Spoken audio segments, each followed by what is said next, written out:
North Korea's Kim Jong-un has continued his official visit to Russia, stopping on Friday to inspect a fighter jet factory that is under Western sanctions due to the war in Ukraine. The visit comes just days after Kim and President Vladimir Putin held a rare summit that has stoked Western concerns. There is unease that a revived Moscow-Pyongyang axis could strengthen Russia's military in Ukraine and bolster Pyongyang's missile program. During Wednesday's talks, Kim and Putin discussed the military matters, the war in Ukraine, and Russian help for North Korea's satellite program. On Friday, South Korea and the United States said that military cooperation between the two countries was a violation of UN sanctions, and that the allies would ensure there is a price to pay. But it was not immediately clear what, if any, leverage the US and its Asian allies would have over either Russia or North Korea, both of which have close ties to China.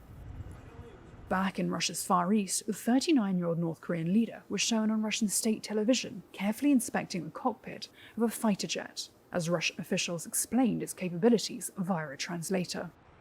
Russia has gone out of its way to publicize the visit and drop repeated hints about the prospect of military cooperation with North Korea, which was formed in 1948 with the backing of the Soviet Union. For Putin, who says Russia is locked in an existential battle with the West over Ukraine, courting Kim allows him to needle Washington and its Asian allies, while potentially securing a supply of artillery for his war in Ukraine.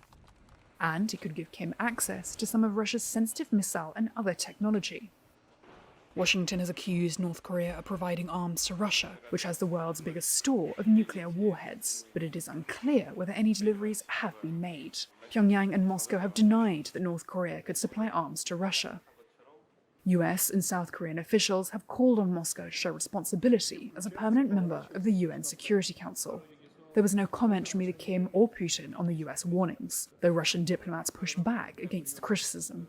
The Kremlin says it abides by UN sanctions, but that it has a right to develop neighbourly relations, including on sensitive topics.